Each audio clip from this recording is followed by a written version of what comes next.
are filming with John Gray. Finally, we don't ever get to really film with John because the table winds up getting swamped and it's always loud. But you've got some new custom knives that you're doing, and I absolutely love them. Thanks. So go ahead and tell us about that, and then some of the other little stuff that you're doing, like the snap-offs. All right. Well, I'm doing a newer model called the Rostrum. Started it last year. Still continuing with it. Basically, the handles are all the same shape. They are finished differently, a lot of them, but the handle shape is the same, and there's multiple blade shapes. There's tantos, there's drop points, there are like a Persian tanto, harpoon tanto, cockspur blade, which is more like a harpy or a claw. There's some worn clips, which I don't have right now, and we also do them with camo carbon. Is that one of camo carbon? Is that one of the blacklight reactive ones that no pops? But I think it has great Tritonians and just purple pops. Yeah.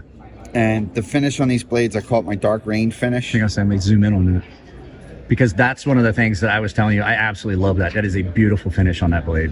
And also that's a barked titanium finish. And all the back spacers I do a little different on all of them, change them up so they're all hand done, and I hand grind all the blades. And they are ground super thin behind the edge. Real thin, high flat grind. It's a high performance grind designed to cut. Yeah. I've had a few people go, oh, John doesn't know how to grind a knife. He brings the edge all the way back. Well, there's a reason for it. When you stick it into some material, it doesn't get stuck. It doesn't become a harpoon, so it wants to cut like a utility knife. So I'm trying to give people the best cutting tool for the size. That's why it is ground all the way back. So there's a reason for it. I personally like choils for some things, but I do understand the functionality of what you're doing. It's personal prep, but that's why it is the way it is. Also doing a new fixed blade. Oh, I didn't see that. Yeah, and I'm doing them with a couple different blade style shapes and different handles. And they're fun. And their average price is right around $300. They're pretty economical. Yeah. There's even some.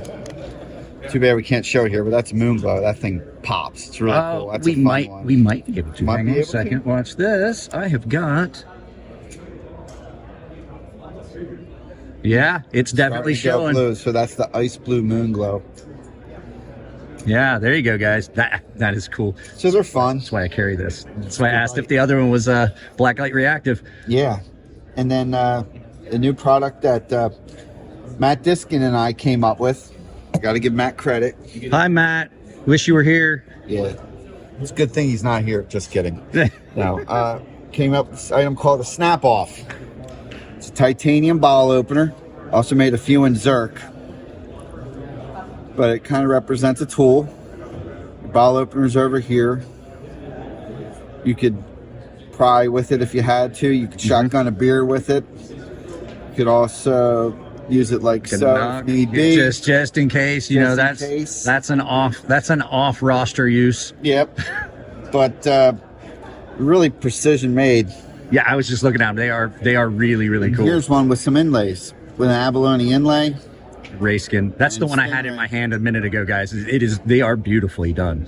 And then we got some of the some knife beads, kind of different. Maybe look familiar to some of you, but usually larger. It's a Christmas tree. It's a Christmas tree. Yeah, Christmas tree. It's a chalice. It's just Christmas tree. Leather pouches for the snap offs. The ano on that, I hope it comes through, but the ano on that one is beautiful. I hope it comes through on film. A lot of times it doesn't. I spent a lot of time on these, getting the finish just right on them. And that's pretty much it. I mean, there's a few other things, but that's the newest and latest and greatest, I think. And I definitely, so if you guys want to check him out, it's you find him on Instagram. It's John Gray Knives. John Gray Knives on Instagram. My phone number's there. If you have any questions, just call me. And he will answer phone, because I called him and he didn't even have my phone number, and he definitely answered. Yeah, I'll answer. So thank you very much, John. All right, you have a great day, all right?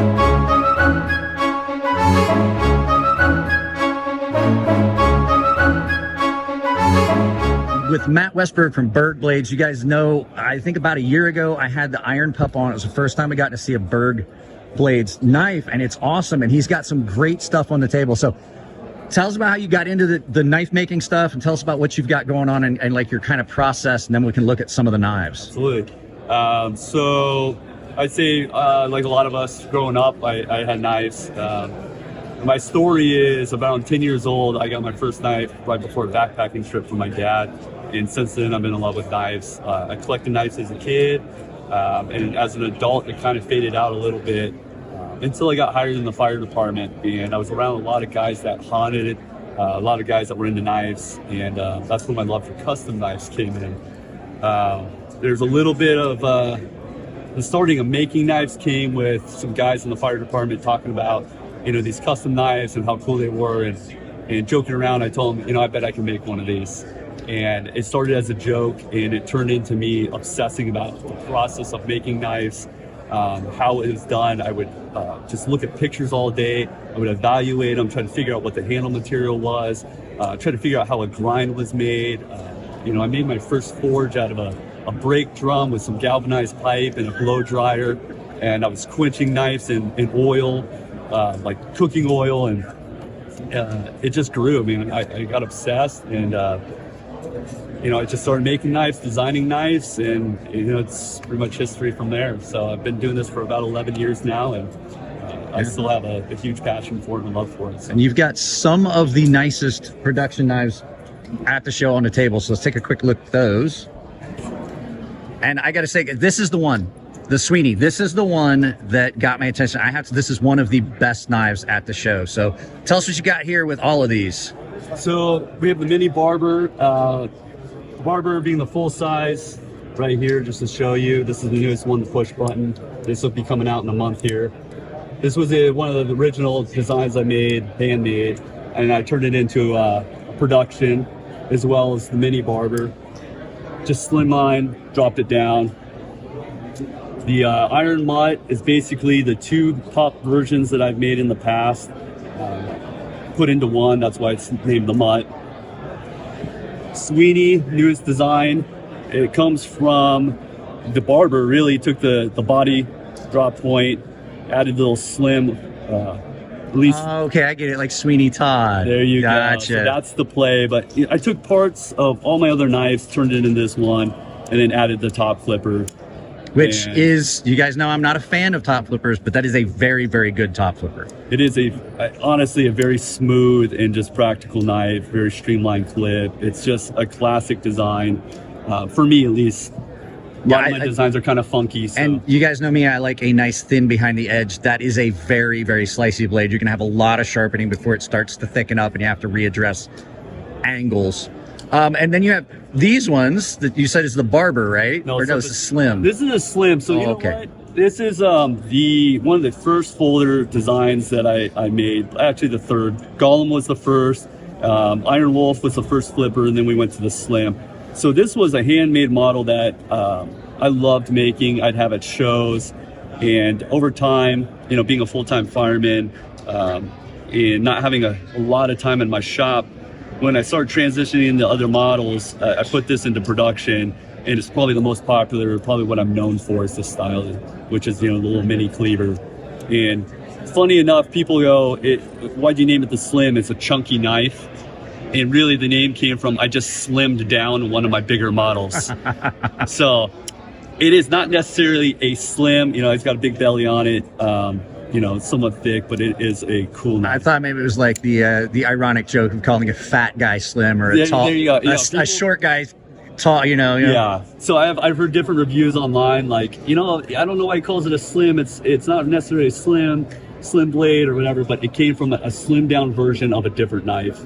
I think this is my favorite of the colored carbon fiber. Is that Arctic blue? It is the Arctic, yeah. I have that same one on a knife from Eric Oakes that he gave me to show for on the channel. Nice. And it was originally going to be like, oh, it's probably going to be a giveaway. No, it's one of my personal favorites. So push button barber, we kind of hit on, you know, barber originally was a lock bar frame, and I went with this is the first push button I've done. And the reason why I chose this one for the push button is because being a long, slender blade, I noticed in the original model, a lot of people would put their hand on the lock bar while opening, creating a huge detent problem.